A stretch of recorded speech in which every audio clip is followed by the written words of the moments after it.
Hey, everyone, it's your host here with another real-life story. That'll leave you shocked at how far family betrayal can go. Before we dive in, drop a comment below, tell me where you're watching from. Or hit that like button if you've ever had to stand up to family drama. Your support keeps these stories coming, so let's get into it.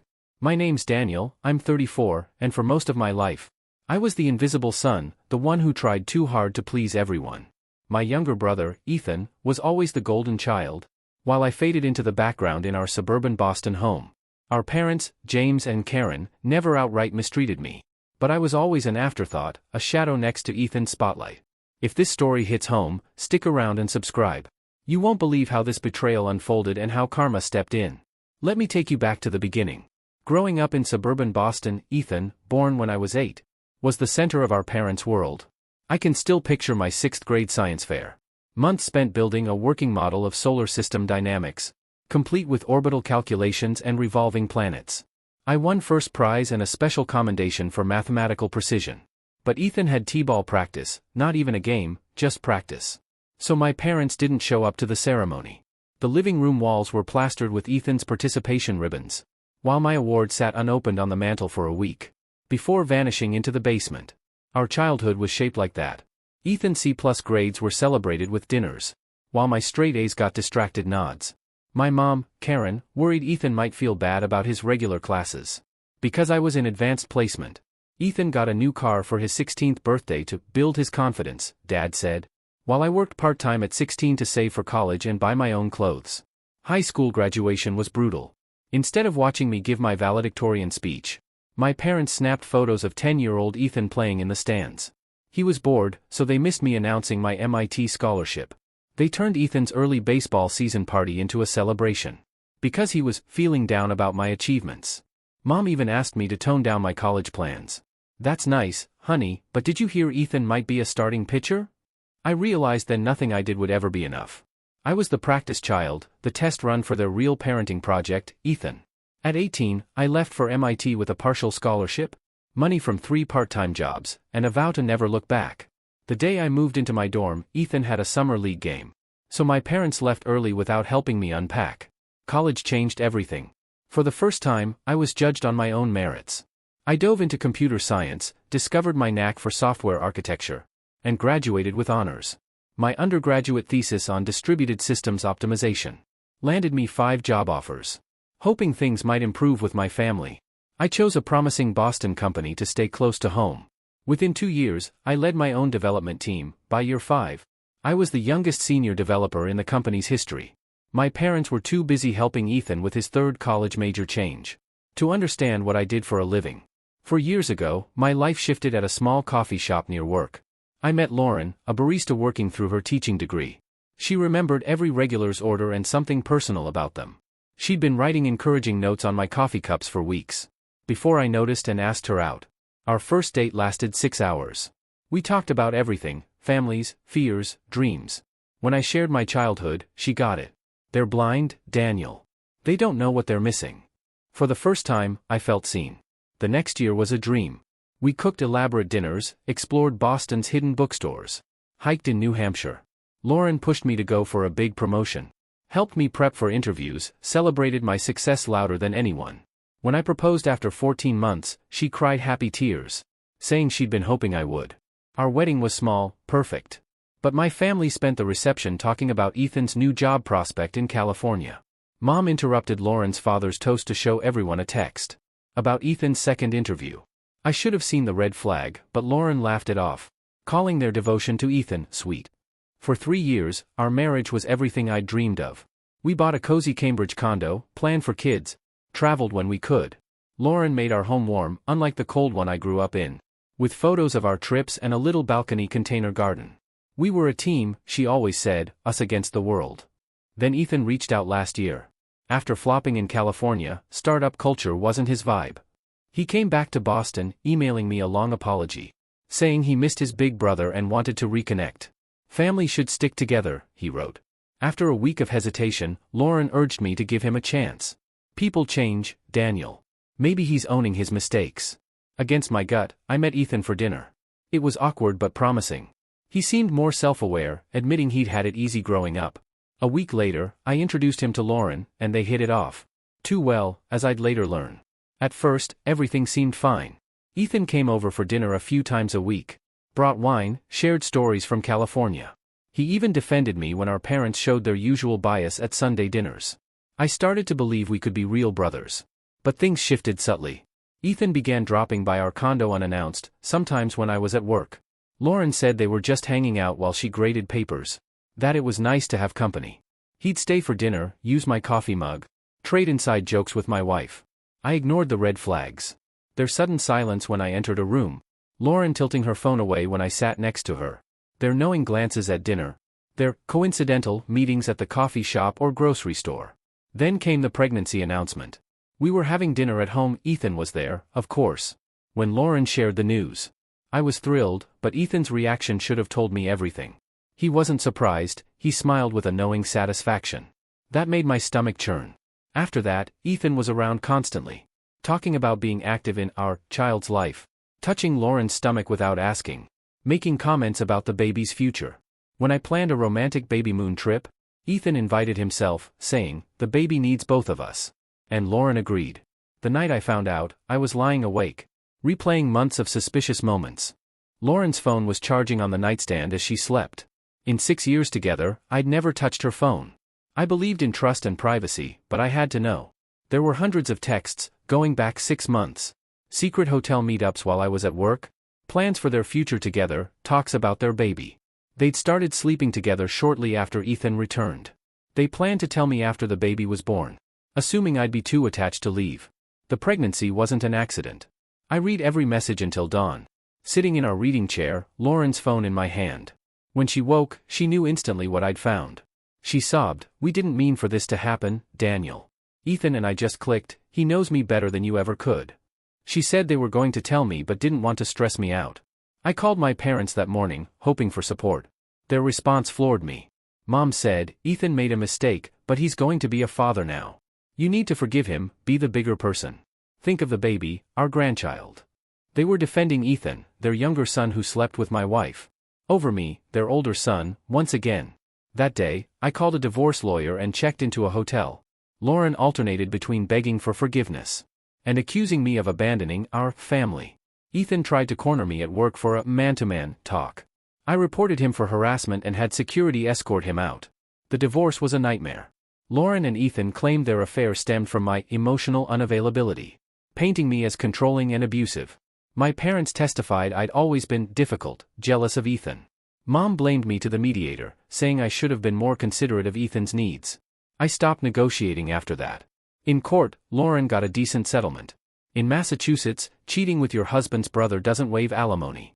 But I kept the condo and most of my income, small victories. Now 34, divorced, and estranged, I've cut all ties. Changed my email, blocked their numbers. Told building security to bar them. Some days, I wonder if I could have avoided this. Been a better husband, brother, son. But I didn't betray anyone. I didn't turn family against family. They did that. They say everyone gets their karma. I'm not sure, but I'm done being the family scapegoat. Done being understanding while others ruin lives. I've spent my life passed over, second best, an afterthought. No more. Just when I thought it couldn't get worse, it got bizarre. A month after the divorce, I was trying to move on. But my family had other plans. Yesterday morning, during a big meeting with my development team, the receptionist said my mom, Karen, was in the lobby, demanding to see me.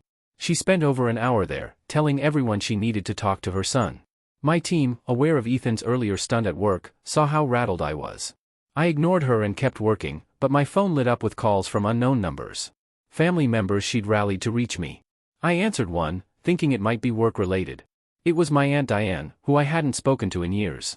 Without a hello, she said, "Your brother and Lauren are struggling. Ethan can't find a job, and the settlement money's running low." His affair with Lauren had leaked into his professional network. Background checks led multiple employers to pull job offers. For once, his actions had consequences. But here's the absurd part. My parents have been paying for Lauren's prenatal care.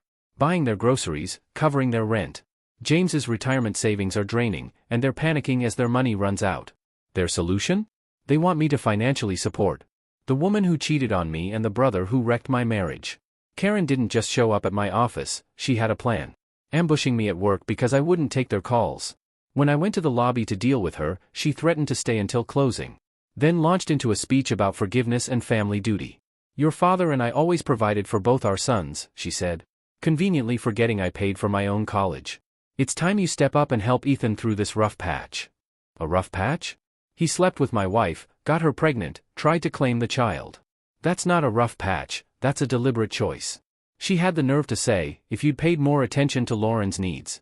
I cut her off, called security, and had her escorted out, loudly stating in the lobby that I was abandoning my brother and his unborn child. Some coworkers overheard, and it was humiliating, but they supported me. Later that night, Ethan emailed from a new account to bypass my blocks. A mix of half-hearted apologies and thinly veiled requests for money. He wrote about Lauren's pregnancy complications, news to me. How they couldn't afford proper care, how the stress was hurting my future nephew or niece. Attached was a sonogram image. A blatant attempt to manipulate me with their unborn child, the result of their affair. The next day, my dad, James, showed up at my condo complex, pretending he just wanted to talk. I refused to let him in when the front desk called. He stood in the lobby for 2 hours, telling anyone who'd listen how his successful son was letting his brother's family suffer. I had to tell building management the situation and ban my family from the property. The harassment spilled onto social media. Lauren posted vague Facebook accusations, claiming I abandoned her during pregnancy, calling me emotionally unavailable. Ethan reposted, adding comments about some people needing to step up. The irony of him preaching responsibility while begging for handouts was lost on him. They've twisted the narrative, painting me as the villain. For not bailing out the people who betrayed me. I'm documenting everything, emails, workplace incidents, social media posts. My lawyer says we may need it if they try anything legal. She's worried they'll use the courts to demand more support. The worst part? Messages from family, friends and distant relatives, urging me to put family first and be the bigger person. They don't get that Ethan and Lauren destroyed what family I had left. The constant harassment is wearing me down. I'm seeing a therapist and considering a job change to another city. I hate the idea of running, but I don't know how else to find peace. My family has sunk to a level I never imagined. Not just asking for help but trying to guilt and bully me into funding the people who ruined my life. I have a feeling this isn't over. Desperate people do desperate things. And they're getting desperate. Then came the lawsuit.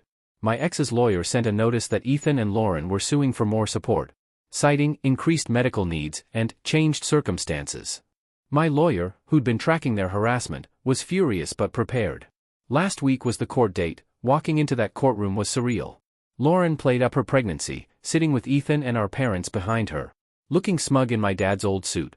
Their lawyer spun a wild tale, claiming the initial settlement underestimated the divorce's emotional toll, that my workplace harassment stopped Ethan from finding a job, that my vindictive behavior was stressing Lauren's high-risk pregnancy. My lawyer dismantled them.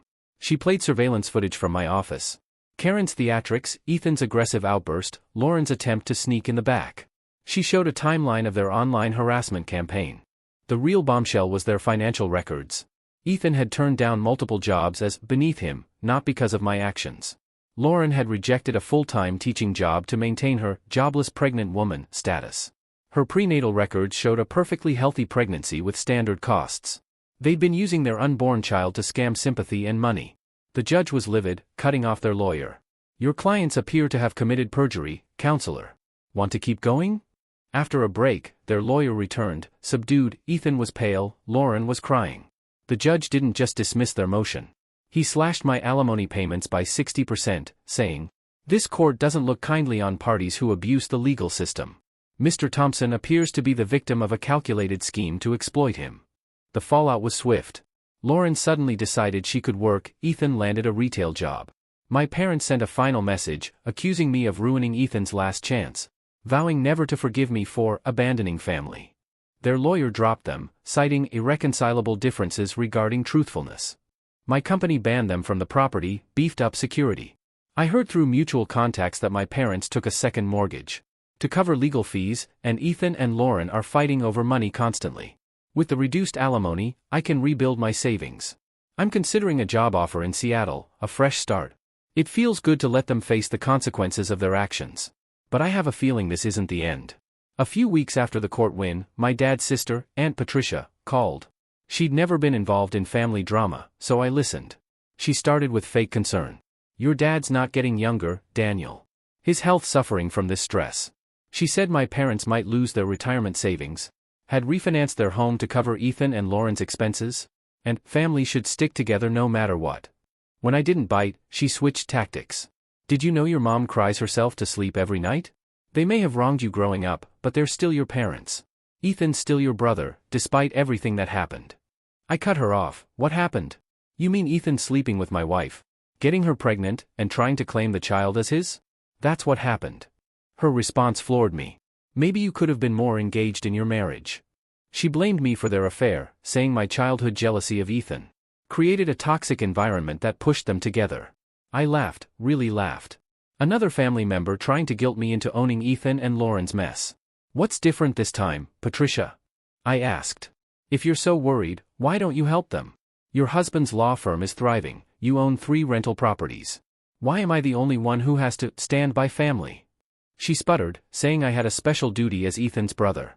When I asked why she hadn't stepped in earlier, she said she didn't want to take sides. But you're taking sides now, I said. You're demanding I pay for their consequences instead of calling out their harm. She pulled her trump card. Your dad's considering early retirement from stress. They might have to sell the house. Do you want to see your parents lose everything because you're too proud to help? No, Patricia, I said.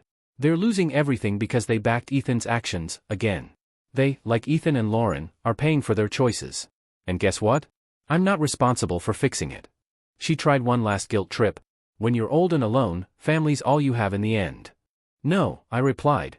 Self-respect is all you have in the end, and I'm choosing mine. I hung up, blocked her number, and felt something shift. That call gave me clarity. I was finally free from the guilt and obligation that had weighed me down since childhood. That day, I accepted the Seattle job offer. A big promotion, a new city, a clean slate. Yesterday, my coworkers threw me a farewell party, signing a card with a note from my closest colleague. Your worth isn't defined by those who couldn't see it. I learned family isn't about blood. It's about mutual respect, trust, and support. My friends who stood by me, coworkers who protected me, and myself. That's my real family. To my parents, Ethan, Lauren, and now Patricia. Your choices led you here, and you own the consequences. I'm not your ATM or your scapegoat anymore. I'm heading to Seattle, excited for new projects at my company's West Coast office. Thrilled to build a life where I'm valued for who I am, not compared to a golden child. Writing this from an empty condo, surrounded by packed boxes, feels right. I start driving west tomorrow, leaving behind a life of pain and family strife. Oh, and their baby was born last week. I haven't reached out or seen pictures. That chapter's closed. Thank you to this community, your support kept me strong through this mess. To anyone facing something similar, your value is more than how your family treats you. Sometimes, walking away is the greatest act of self-love. Thanks for watching this wild story. If you haven't subscribed, please do, and hit the notification bell to stay updated with more shocking real-life stories happening around you. Drop a comment, what would you have done in my shoes? Until next time, take care and choose yourself.